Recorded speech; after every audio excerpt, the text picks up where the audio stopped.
The critical patriot देखने वाले सब दोस्तों को खुशामदीद।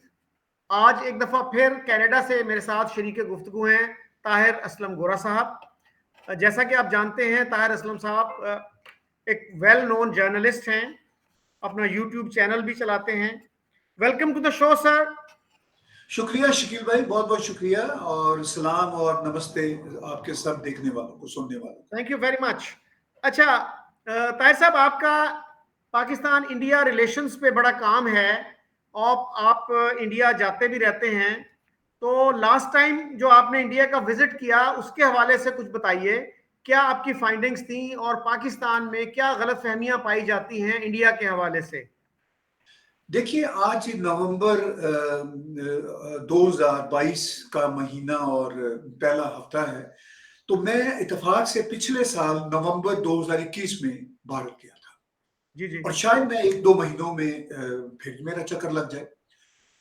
तो आपका ही जुमला मुझे बड़ा हांट किया, जो आपने कनाडा के दौरा के दौरान मेरे स्टूडियो में भी कहा और कई जगह पे कहा कि बदकिस्मती से पाकिस्तानी जर्नलिस्टों, थिंकर्स की अगर तादाद में से देखा जाए तो शायद ही कोई शख्स पाकिस्तानी होगा जिसकी आज के भारत पर गहरी नजर हो और उसको समझता। आपने तो यहां तक कहा कि भारत के आज के भारत का कोई एक्सपर्ट ही नहीं मिलता।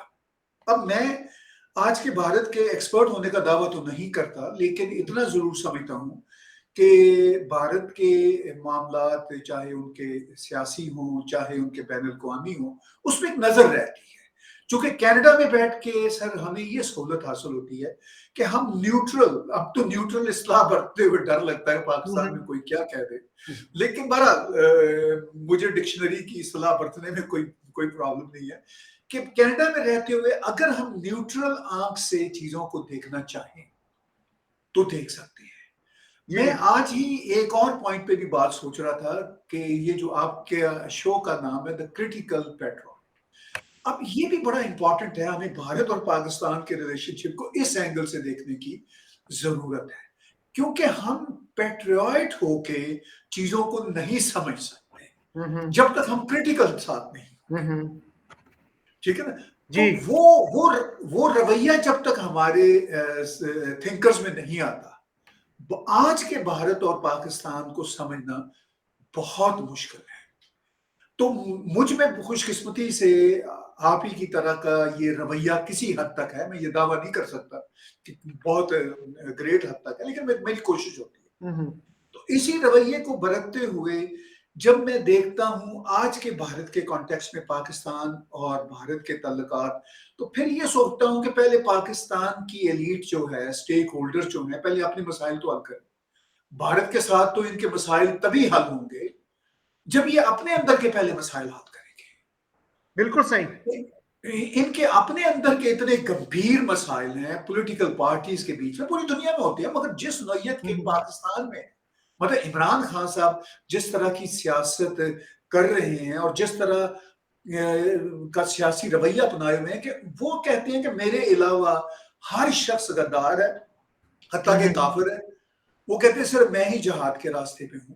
तो मेरा ये ख्याल है कि फिर पाकिस्तान के सियासी स्टेक होल्डर का जो एस्टेब्लिशमेंट के साथ एक ताल्लुक होता है, गवर्नमेंट का तो है इस वक्त, पाकिस्तान की जो सरकार है उनका तो शायद है, लेकिन खान साहब ने बहरहाल ऐसी फजा बना दी हुई है कि पाकिस्तानी स्टेक होल्डर, पॉलिटिकल जो वहां पे पार्टीज हैं और एस्टेब्लिशमेंट अपने मसाइल हल नहीं करेंगे तो वो भारत तो क्या दुनिया के किसी भी मुल्क के साथ लॉन्ग टर्म रिलेशन बिल्ड नहीं कर सकते। भारत के साथ तो बहुत कॉम्प्लेक्स रिश्ते हैं, बहुत पचीदा रिश्ते हैं। और मैं आगे चल के अपनी थोड़ी सी राय आपको दूंगा जैसे आप जानना चाहेंगे कि आफ्टर ऑल आज का भारत क्या है और पाकिस्तान को उसके साथ कैसे डील करना होगा रीजन में स्टेबिलिटी के लिए। भारत को पर फ्रैंकली पाकिस्तान की अब इतनी जरूरत नहीं रही। ये मैं एक लुकमा जरूर दे रहा हूँ जी। अच्छा पाकिस्तान को जरूर। जी, कुछ अरसा पहले lieutenant major general Mahmud Durrani साहब, जिनको इंडिया में जनरल शांति कहा जाता है, वो पाकिस्तान के नेशनल सिक्योरिटी एडवाइजर भी रह चुके हैं और अमेरिका में पाकिस्तान के सफीर भी रह चुके हैं। और उनकी बड़ी एक दिलचस्प किताब है जिसमें वो कहते हैं कि मैं अमेरिका गया था एक मिलिट्री ट्रेनिंग पे, और वहां पे मेरे ख्यालात बदले इंडिया के बारे में, क्योंकि मेरा एक कोलीग जो था वो इंडिया से था। वरना उस वक्त तक मैं यही समझता था कि only good Indian is the dead Indian. तो अब उन्होंने ये कहा कुछ अर्सा पहले कि मैं इंडिया गया था और अजीत डोवल साहब से मेरी मुलाकात हुई, और अजीत डोवल ने कहा कि prime minister Modi is a misunderstood person in Pakistan, और वो पाकिस्तान के खिलाफ नहीं है, वो पाकिस्तान का भला चाहते हैं। लेकिन हमारे मीडिया ने कुछ ज्यादा लिफ्ट नहीं कराई उनकी स्टेटमेंट को। तो आप चूंकि फर्स्ट हैंड एक्सपीरियंस है आपका, तो आपका क्या इंप्रेशन है कि अजीत डोवल और उनके बाकी कोलीग और प्राइम मिनिस्टर मोदी, उनका क्या व्यू है पाकिस्तान के हवाले से? देखिए सर, जो मैं समझ सका हूं, प्राइम मिनिस्टर मोदी और उनकी रेजीम का पाकिस्तान के बारे में कोई बुरा तासर नहीं है, लेकिन वो अपने जो मफादात हैं उनके देश के, वो उनकी पहली तरजीह है और होनी भी चाहिए। जी। पाकिस्तान मेरा नहीं ख्याल अब आज के जदीद भारत के रडार पे या उनके नर्व्स पे उतना है जितना कभी माजी में हुआ करता था। बिल्कुल ये बात दुरुस्त है, अजीत डोभाल जी ठीक कहते हैं कि प्राइम मिनिस्टर मोदी और उनकी एडमिनिस्ट्रेशन पाकिस्तान के खिलाफ नहीं है, लेकिन वो किसी सूरत भी अब अपनी टर्म से बाहर निकल के ताल्लुकात को आगे नहीं बढ़ाएंगे। क्योंकि पहली बात तो ये है ना सर कि वो ये देख रहे हैं, जो मैंने अभी पीछे कहा, कि पाकिस्तान के हालात, सियासी हालात किस तरफ को जाते हैं।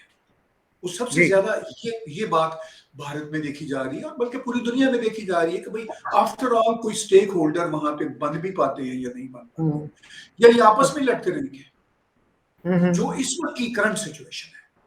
अच्छा, अगर ये तवक्को की जाए कि कश्मीर के मसला पे जिस पे हमारा रेटरिक पाकिस्तान की तरफ से होता है कि नहीं जनाब, जब तक आप ये 370 और 35 ये आर्टिकल्स को वापस नहीं लेंगे, रीअपील नहीं करेंगे, तो ऐसा तो होना नहीं, ये तो मत भूल जाने वाली बात है। और ये मेरा ख्याल है कि पाकिस्तान के लोग भी जानते हैं, मेरी मुराद ये है कि पॉलिटिकल पार्टीज और एस्टेब्लिशमेंट भी जानती है कि ऐसा नहीं होगा, मगर वो पाकिस्तान की पब्लिक कंजम्पशन के लिए कश्मीर की बात करते हैं, अंदर से वो भी समझते हैं इस बात को।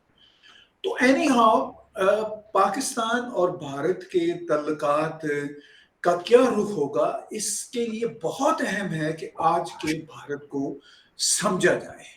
अगर इसी तवक्को पे पाकिस्तान के मीडिया हाउसेस और सोचने वाले लोग बात करते रहेंगे कि जी कश्मीर पे जिस तरह पहले हम मुज़ाकरात कर लिया करते थे, ट्रैक 1 ट्रैक 2 होते थे, वो नहीं, मैं इसको मानता हूँ, वो अब ऐसा नहीं होने वाला।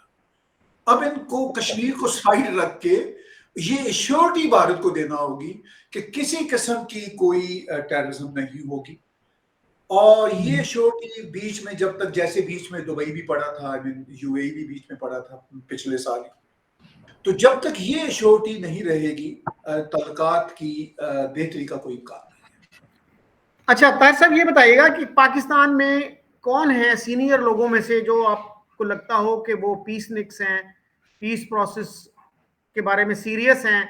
मसलन एक लेफ्टिनेंट जनरल निशात अहमद होते थे, वो एक थिंक टैंक भी हेड करते रहे इस्लामाबाद में, तो वो बहुत सारे हमारे सिविलियन से सॉफ्ट अप्रोच रखते थे इंडिया के हवाले से। तो और भी इस तरह के लोग हैं मिलिट्री में, रिटायर्ड जो ऑफिसर्स हैं। तो सिविलियंस में आपके ख्याल में कौन है? अब जैसे मैंने मेजर जनरल महमूद दुरानी साहब का नाम लिया, वो बड़ी सॉफ्ट अप्रोच रखते हैं इस हवाले से। देखिए बात ये है ना सर कि मेरा नहीं ख्याल कि ये बात कोई बहुत मैटर करती है कि पाकिस्तान में सीनियर लोगों में से जो एस्टैब्लिशमेंट में भी रहे, गवर्नमेंट में भी रहे, जो भारत के बारे में एक रियलिस्टिक नुक्ता नजर रखते हो, सॉफ्ट एटीट्यूड रखते हो, नफरत की बातें ना करते हो, उनसे कोई फर्क पड़ेगा।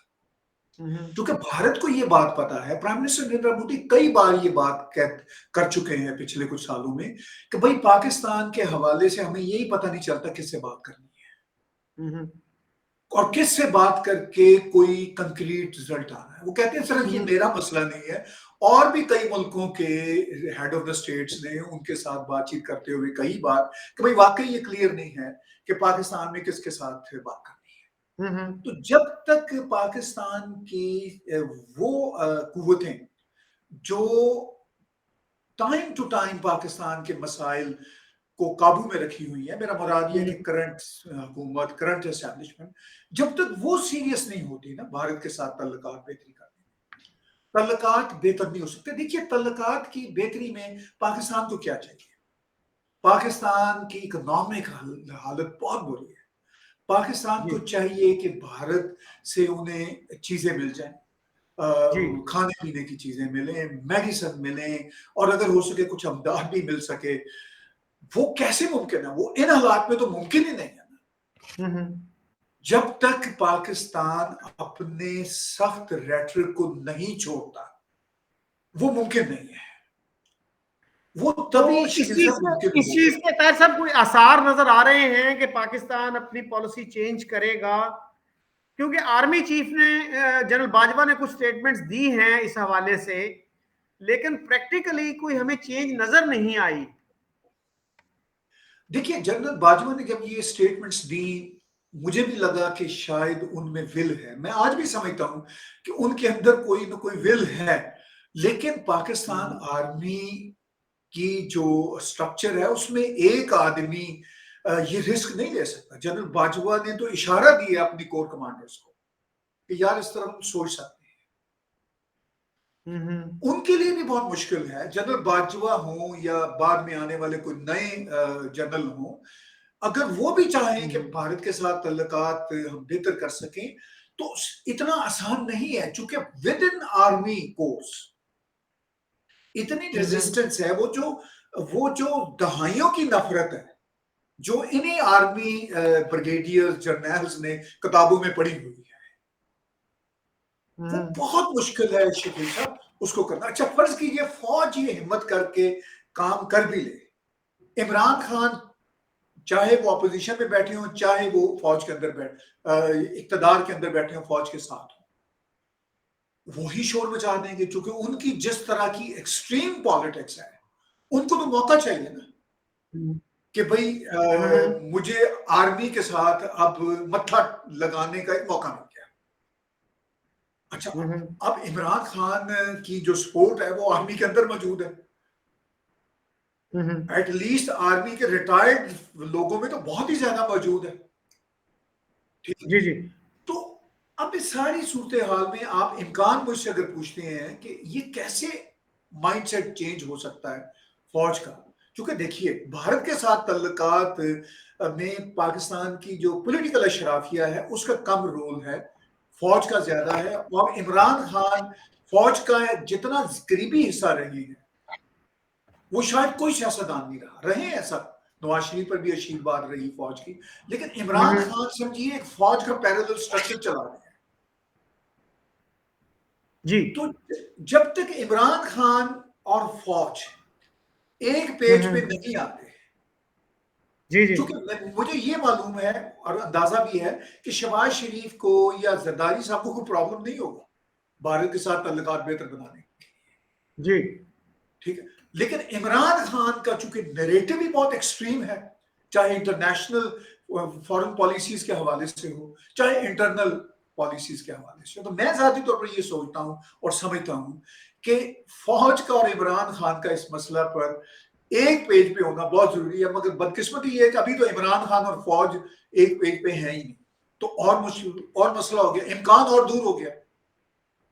जी ताहिर साहब, बड़ी दिलचस्प बात यह है कि इमरान खान प्राइम मिनिस्टर बनने से पहले ये कहा करते थे कि आई ग्रू अप हेटिंग इंडिया, लेकिन फिर जब मैंने हिंदुस्तान आना जाना शुरू किया खेलने के लिए तो मेरी नफरत जाती रही। Now I have no prejudice against India, और मैं अगर इक्तदार में आया तो तरजीही बुनियादों पर मैं इंडिया से अच्छे ताल्लुकात कायम करूंगा। और फिर नरेंद्र मोदी जी, उनको भी इन्होंने उनसे मुलाकात की, आपके इल्म में होगा।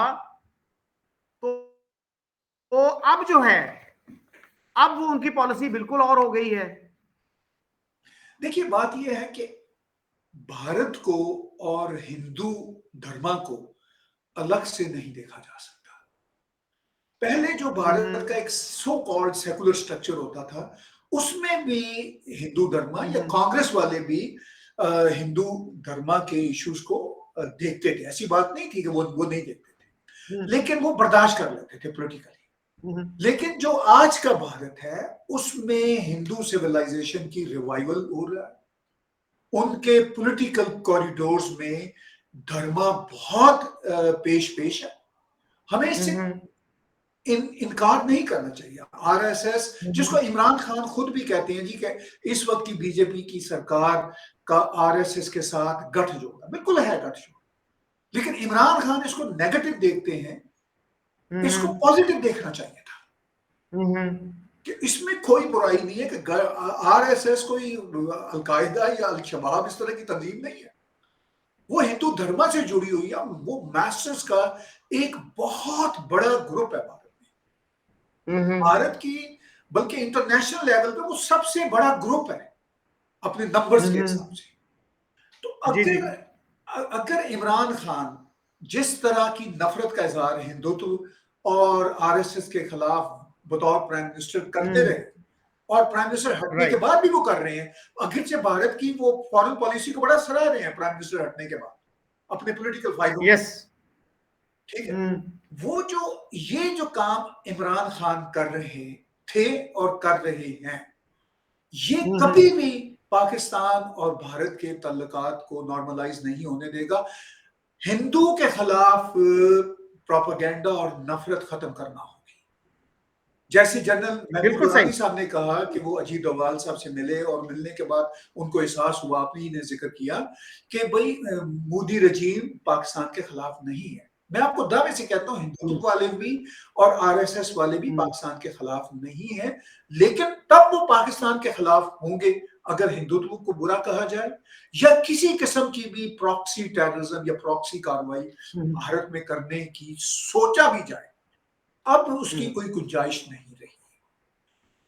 जी, इमरान खान साहब ने तो बहुत वैसे इररिस्पॉन्सिबल लैंग्वेज इस्तेमाल की। उन्होंने यहां तक भी कहा कि इंडिया के मुसलमानों के साथ वही सलूक किया जा रहा है जो हिटलर के जर्मनी में जूस के साथ या यहूदियों के साथ किया जाता था। सर, थोड़ा सा मैं आपकी तवज्जो एक किताब की तरफ मबजूल कराना चाह रहा हूं। ये प्रोफेसर अजीत जावेद की किताब है जिसका टाइटल है हेरिटेज ऑफ हार्मनी। हमारी एक कॉलम नवीस है जाहिदा हिना, उन्होंने एक दफा इसकी बड़ी तारीफ की को 5 साल पहले। तो मैं 5 साल से इस किताब की तलाश में था, तो यहाँ से नहीं मिल पाई मुझे। तो मैंने फिर अमेरिका में अपने एक दोस्त से रिक्वेस्ट की, तो उन्होंने अमेजोन से ये मंगवाई हुई थी, तो मैं अभी अपने साथ लेके आया। तो बड़ी जबरदस्त किताब है, लेकिन मैं इसका कंट्रास्ट करना चाह रहा हूँ। हमारे यहाँ जो किताबें लिखी जाती हैं वो इससे बिल्कुल अपोजिट लिखी जाती हैं। इन्होंने ये कोशिश की है साबित करने की कि मिडीवल इंडिया में हिंदुओं और मुसलमानों के अच्छे ताल्लुकात थे, हमेशा कोई एट खड़क्का नहीं रहा, they were not at each others throats. लेकिन हमारे यहाँ जो किताबें लिखी जाती हैं उनका ये होता है कि हिंदू और मुसलमान कभी भी आराम से नहीं रहे, उनकी हमेशा दुश्मनी होती थी, नफरत होती थी। तो आप इस एटीट्यूड को कैसे देखें? इवन हमारे जो रिटायर्ड एम्बेसडर्स हैं, फॉरेन सेक्रेटरी, उनकी किताबें अगर आप देखें, जो बहुत कम हैं, हमारे बहुत कम रिटायर्ड डिप्लोमेट्स ने किताबें लिखी हैं, लेकिन उनमें ये ख्वाहिश नजर नहीं आती कि इंडिया और पाकिस्तान के ताल्लुकात अच्छे होने चाहिए। जबकि इंडिया के जो रिटायर्ड एम्बेसडर्स हैं, रिटायर्ड फॉरेन सेक्रेटरीज हैं, उनकी किताबों में ये ख्वाहिश नजर आती है कि यार ये ताल्लुकात अच्छे होने चाहिए। तो आप कैसे देखते हैं इस डिबेट को? देखिए, मुझे ये किताब पढ़ने का इत्तेफाक तो नहीं हुआ, लेकिन जो आप बुनियादी सवाल पूछ रहे हैं कि पाकिस्तान से ताल्लुक रखने वाले रिटायर्ड एम्बेसडर, हत्ता के वो भी जो भारत में सर्व कर चुके हैं, उनका भी ये कहना होता है कि भारत के साथ पाकिस्तान के ताल्लुकात इस्तवार नहीं हो सकते। तो आप ही ने बड़ी शीर्षक खूबसूरत बात की थी कि अगर वो ये ऐसा सोचते हैं, ऐसा कहते हैं, तो फिर तो बड़े दुख की बात है ना, क्योंकि एज फॉर्मर डिप्लोमेट्स उनका तो काम ही ताल्लुकात बनाना था। तो ये जो माइंड सेट अनफॉर्चुनेटली यही ताल्लुकात नहीं बनने दे रहा ना, पहली बात। अब देखिए, बात बड़ी सिंपल है, जो मैं पीछे भी कह रहा हूं, मैं फिर दोहराता हूं। कि जब तक पाकिस्तान के स्टेक होल्डर्स और मीडिया और थिंकर्स और पुराने डिप्लोमेट्स, पुराने रिटायर्ड आर्मी जर्नल, जब तक ये अपना रवैया भारत के बारे में नहीं बदलते। आपने इमरान खान का जिक्र किया कि उन्होंने यहां तक कह दिया था कि जी वो जो हिटलर ने किया वो भारत में हो रहा है मुसलमानों के साथ। ऐसी बात तो नहीं।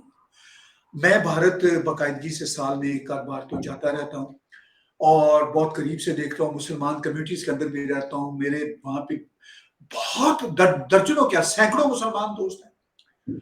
उन सबका ये कहना है कि हम बिल्कुल ठीक है। मैं सिर्फ उनका कहना ही नहीं हूं, मैं खुद अपनी आंखों से देखता हूं। मुसलमानों के जो मसाइल पाकिस्तान के अंदर मुसलमानों के आपस में रहते हैं वो इतने गंभीर हैं। शिया सुन्नी हो, अहमदी जो अपने आप को मुस्लिम कहते हैं उनको बाकी मुस्लिम नहीं मानते, चलिए ना माने आपको, उनके साथ जो जुल्म होता है, शिया सुन्नी के जो मसाइल हैं, फिर मुस्लिम जो सुन्नी के अंदर के जो गुरोह हैं, बरेलवी, देवबंदी, फलां ढी, उनके आपस के जो मसाइल, उसका अशर अशीर हिंदू और मुस्लिम के मसाइल भारत में नहीं है। पाकिस्तान में अब ये तो बहस ही नहीं मैं करना चाहता कि बेचारे हिंदुओं और सिखों और क्रिश्चियन के साथ जो सलूक होता है, बात किसी और तरफ निकल जाएगी। वो जो हॉरिबल सलूक होता है उसका तो हम जिक्र ही नहीं कर रहे आज की डिबेट में। मैं खुद मुसलमानों के अंदर के जो मुख्तलिफ ग्रुप हैं पाकिस्तान में रहने वाले, उनकी एक दूसरे के लिए नफरत, मार धाड़ इस खौफनाक लेवल पे है, उस खौफनाक लेवल का अशर अशीर मुसलमानों और हिंदुओं में मुझे भारत के अंदर नजर नहीं आता। अच्छा, पाकिस्तान को इन मसाइल की तरफ जाना भी नहीं चाहिए। पाकिस्तान के तो ये पोजीशन ही नहीं है कि भारत में जो कम्युनिटीज की आपस में टेंशन उस पर बात करें। उसके लिए तो पाकिस्तान को अपने अंदर के मसाइल देखने, पाकिस्तान को तो सिर्फ ये देखना है कि भारत के साथ तल्लुकात कैसे नॉर्मलाइज हों और भारत से हम क्या फवायद ले सकें। और भारत को पाकिस्तान से एक ही चीज चाहिए, assurance of no proxy war, no terrorism. अब जब तक ये रवैया शकील साहब नहीं बनता पाकिस्तान के स्टेक होल्डर का, और उसमें ऑफ कोर्स एस्टेब्लिशमेंट सबसे अहम जिम्मेदार वहां का इंस्टीट्यूशन है, उनको ये काम करना होगा। लेकिन मैंने अभी पीछे एक और बात की कि एस्टेब्लिशमेंट के लिए भी अब इतना मुश्किल हो गया है कि अपने ही मेडिसिन को वो अब कैसे निकलें। वो जो नफरत का मैसेज दिया हुआ है, अब एस्टेब्लिशमेंट उससे लगता है वापस आना चाहती है, लेकिन वो कैसे उसको निकले। इमरान खान की आपने पीछे बात की, उन्होंने कहा था कि भारत के बारे में बचपन से उनके अंदर नफरत थी, लेकिन जब आना जाना शुरू किया उन्होंने तो वो प्यार हो गया। लेकिन वो प्यार तो उनको तभी हुआ ना कि वहां क्रिकेट खेलने जाते थे तो पजीराई होती थी। फ्रैंकली मैं तो खुल के कहूंगा, वहां पे एक प्ले बॉय की जिंदगी भी गुजारते थे, अच्छा लगता था उनको। लेकिन वो तब का भारत था। अब इमरान खान जिस तरह का नफरत भरा रेटरिक भारत के खिलाफ खड़ा कर चुके हैं, तो वो भारत जाके ना तो मतलब अपनी वो पुरानी किस्म की जिंदगी गुजार सकते हैं, ना वो वहां जाने के काबिल है जितनी नफरत उन्होंने शो की है। क्योंकि भारत अब वो भारत सर नहीं रहा जो मतलब ये कहता था अच्छा जी हम सेकुलरिज्म की आड़ में आपसे गले भी मिलेंगे, आप हमें थप्पड़ भी मार जाएं। अब वो नहीं रहा। आप ही की बात में बार बार दोहराता हूं, आपने बड़ा तरीही जुमला कहा कि भारत को समझिए। आज के भारत को समझने वाले पाकिस्तान में नहीं है बदकिस्मती से। तो भारत को समझने का जो मेरा इदराक है वो ये है कि आज का भारत वो वाला भारत नहीं रहा जो 10, 15, 20 साल पहले था। आज के भारत में के साथ अगर पाकिस्तान को डील करना तो सबसे पहले हिंदुत्व की रिस्पेक्ट करनी है, कोई इंसल्टिंग रिमार्क्स नहीं देने। ये बनता नहीं है पाकिस्तान का ऐसा करना। पाकिस्तान को भारत से तो बहुत कुछ चाहिए। वो जैसे इकबाल का गालबन मिसरा था कि ये एक सईदा जिसे तो ग्रां समझता है, 1000 सईदों से देता है निजात। ये 1000 सईदे पाकिस्तान के लोग कर रहे हैं अमदादे लेने के लिए, जहां सजदा करने की जरूरत है। चलिए वो तो सजदा भी नहीं करते, वो कहते हैं हमसे गले मिल लीजिए मगर दिल साफ करके, नफरतें निकालिए दिल से। तो आज का भारत चाहता है कि अगर वाकई पाकिस्तानी उनके साथ काम करना चाहते हैं, दिल से नफरतें निकालें। जी तार साहब, मैं भी यहाँ पूछता हूँ दोस्तों से जो हिंदुत्व की मुखालफत करते हैं और कहते हैं जी कि बीजेपी जो है या नरेंद्र मोदी जब तक इक्तदार में है इंडिया पाकिस्तान के रिलेशंस इंप्रूव नहीं हो सकते। तो मैं उनसे पूछता हूं कि भाई अगर मुस्लिम नेशनलिज्म अच्छा है तो हिंदुत्व कैसे खराब है? तो अगर हिंदुत्व खराब है तो टू नेशन थ्योरी फिर कैसे अच्छी है? और बीजेपी जिसके नाम में किसी मजहब का जिक्र नहीं आता, उसको आप कहते हो कि ये कम्युनल पार्टी है। और ऑल इंडिया मुस्लिम लीग जिसने पूरी मूवमेंट चलाई, जिसके नाम में एक रिलीजन का रेफरेंस मौजूद है, उसको आप कहते हो कि वो तो बहुत मॉडरेट पार्टी थी। तो ये हमारे हैं इस तरह के कुछ तजादात। अच्छा सर, मेरे एक दोस्त हैं, वो इंडिया के खिलाफ बड़े मजामीन लिखते हैं, लेकिन प्राइवेटली उनकी ओपिनियन काफी अच्छी होती है। तो वो एक दफा कहने लगे कि अगर इंडिया वाले वीकेंड का वीजा खोल दें अमृतसर के लिए, सिर्फ लाहौर के लोगों के लिए, तो लाहौर से एंटी इंडियन नफरत और अमृतसर में शराब खत्म हो जाएगी। तो आप क्या कहते हैं इस तजवीज के बारे में? देखिए, बात बड़ी सादा है। मेरा घर है और मेरे घर में वही घुसेगा जो मेरे खिलाफ जज्बा नहीं रखता होगा। इसी तरह इंडिया जो है वो हिंदुस्तानियों का घर है। वो कैसे इजाजत देंगे, यानी वीजा कैसे देंगे किसी भी शख्स को या ग्रोह को जिसके दिल में कीना हो आगे? देखिए ना शकील साहब, बड़ा एक सिंपल सा फार्मूला है कि मेरे घर में कोई ऐसा शख्स दाखिल हो जिसके दिल में मेरे लिए कीना भी हो, एक बार तो मैं शायद धोखे में उसको बुला लूंगा, दूसरी बार मैं उसको घुसने नहीं दूंगा। एक सिंपल सी बात है, ठीक है? तो इनका अगर ये ख्याल है कि अगर हम भारत जाएं, अमृतसर से शराब भी ले आए खरीद के, ठीक है, तो और यहाँ पे फिर हम अच्छा भी समझ के आए। खतरा भारत को ये है कि ये अमृतसर जाएंगे, शराब तो ले आएंगे, मगर मानेंगे नहीं, कहेंगे कि हम तो बड़े पक्के मुसलमान हैं। और वहां पे जाते हुए कुछ जो थोड़े बहुत खालिस्तानी एलिमेंट्स हैं उनको भी शायद दे के आ जाएंगे। तो अगर स्ट्रेटजी दिल में ये है, अगर दिल में कदूरत और फितना ये है, तो भारत क्यों वीजा लेगा? चूंकि भारत इस बात को समझ चुका हुआ है। भारत अब ये कहता है कि आपको हमारे घर में आना है तो पहले हमें ये साबित कीजिए कि आपके दिल में हमारे लिए प्यार है, आपके दिल में हमारे लिए कदूरत नहीं है, ठीक है? तो दिल में अगर प्यार ये पैदा ट्रू सेंस में नहीं करते, सिर्फ दिखावे के लिए करते हैं, तो वो भी अब दुनिया इतनी पागल नहीं रही और भारत इतना भी नहीं रहा। देखिए, हम सब एक ही कल्चर के लोग हैं, पाकिस्तानी और भारतीयों। हम तो एक दूसरे से हाथ मिलाते हैं, शकील साहब तो एक दूसरे की नीयत जान लेते हैं, ठीक है ना? तो वो अब ये सिचुएशन है, चूंकि अब सोशल मीडिया लम्हा बलम्हा बता रहा है इनको, भारतीयों को भी, कि पाकिस्तानी अपने मजे चौंचले शराब खरीदने के लिए तो आना चाहेंगे, लेकिन ये अमृतसर में फितने भी छोड़ेंगे। तो क्यों कोई अपने घर में किसी को घुसने देगा जब उसका गेस्ट वाज़े तौर पर दिल को साफ करके नहीं आ रहा? बड़ी बड़ी सीधी सी बात है। ओके, पहले अपने वो जो बुल्ले शाह ने कहा ना कि अपने मानूनू का साफ करो, तो फिर ही अगे रामा खुलन गया ना। तो फिर ताहिर साहब क्या क्या तरीका निकाला जाए? मेरे ख्याल में तो सोशल मीडिया बड़ा अच्छा किरदार अदा कर रहा है। इंडिया में भी ऐसे लोग हैं, पाकिस्तान में भी ऐसे लोग हैं जो सोशल मीडिया को इस्तेमाल कर रहे हैं ताल्लुकात की बेहतरी के लिए। ये चीज मेन स्ट्रीम मीडिया में क्यों नहीं हो सकती? वहां पे तो जब भी पाकिस्तानी और इंडियंस को मैंने देखा है, वो शाउटिंग मैच ही होता है, कोई सीरियस तरीके से एक संजीदा गुफ्तगू नहीं होती। तो अगर सोशल मीडिया पे संजीदा गुफ्तगू हो सकती है एक दूसरे की रिस्पेक्ट करते हुए, तो मेन स्ट्रीम मीडिया में क्यों नहीं हो सकती? देखिए जी, मेन स्ट्रीम मीडिया काफी बाइस था, खासतौर पर पाकिस्तान की तरफ से, और भारत की तरफ से भी मतलब रिएक्शन है, ऐसी बात नहीं है कि वहां भी रिएक्शन ना हो। लेकिन जो जिन कोशिशों का आपने सोशल मीडिया पे जिक्र किया, जो कोशिशें चाहती हैं आप जैसे हम जैसे लोग के जी कोई तल्लुकात बेहतर हों या नफरतें कम हों, दूसरी तरफ सोशल मीडिया हमसे ज्यादा भरा हुआ है नफरतों के पैगाम से, ये भी एक रियलिटी है।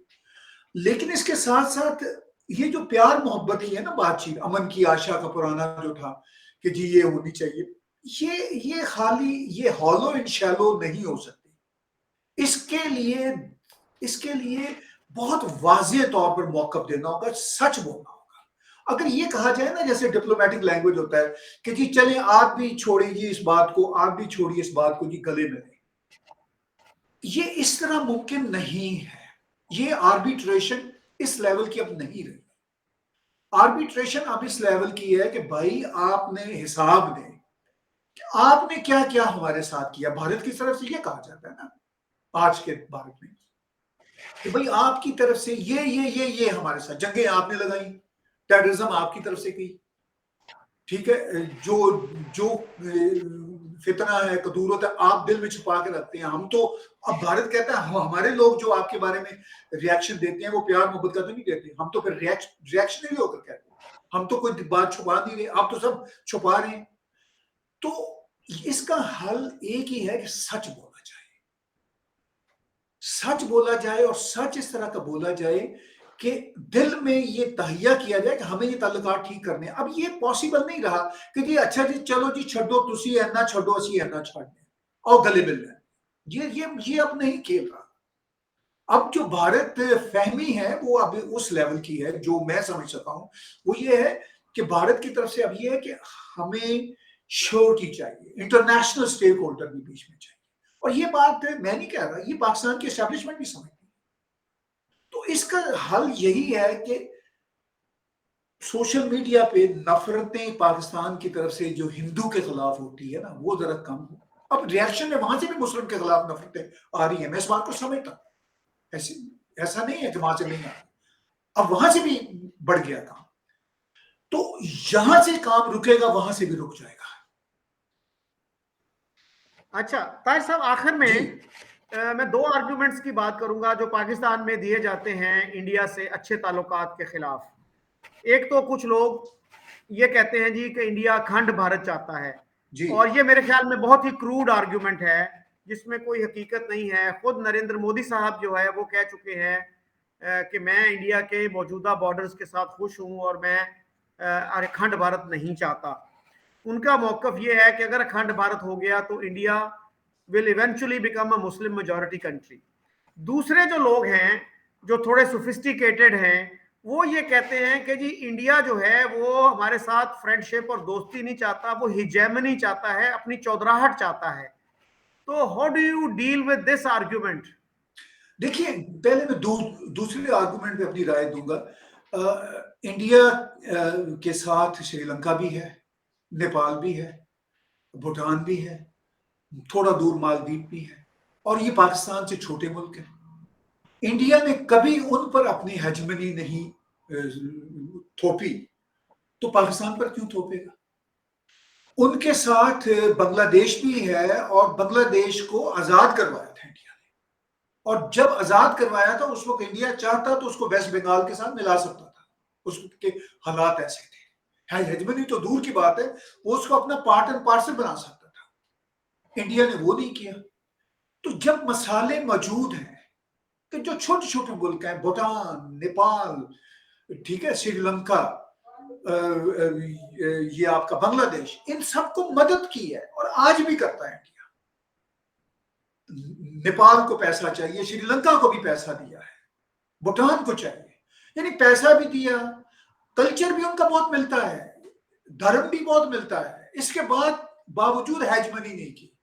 बांग्लादेश एक मुसलमान कंट्री है, उससे चलिए कुछ कल्चर मिलता है, धर्म नहीं मिलता, लेकिन इसके बावजूद उन पर भी कभी कोई बात नहीं थोपी।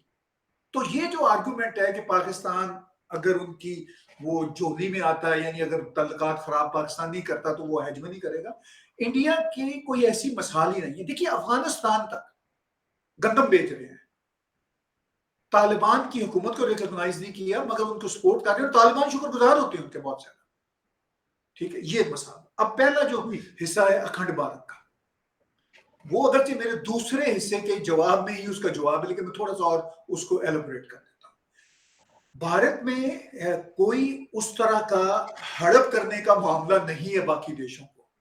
अखंड भारत की तो बात तब आए ना जब, जो मैंने अभी बात की कि बांग्लादेश की मिसाल सामने है।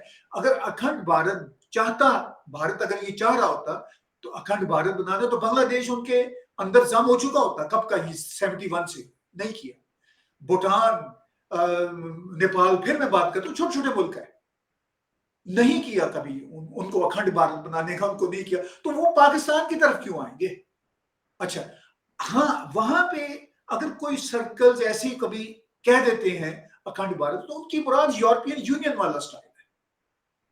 देखिए ना, अब यूरोपियन यूनियन में जो जितने भी 2 दर्जन के करीब मुल्क हैं, उन सब के अपने अपने नाम हैं, लेकिन वो यूरोपियन यूनियन में आते हैं।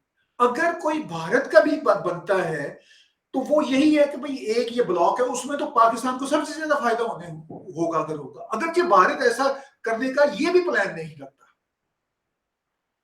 ठीक है, वो तो कभी दहाइयों बाद की बात है। अगर वाकई कभी पाकिस्तान और पाकिस्तानी एस्टैब्लिशमेंट ने ये नफरतें खत्म कर दी, ये कभी उसी तरह हो गए जिस तरह बांग्लादेश है, नेपाल है, भूटान है, तो शायद ये वीजे की पाबंदियां नरम हो जाएं जिस तरह उन कंट्रीज के लिए है भारत की।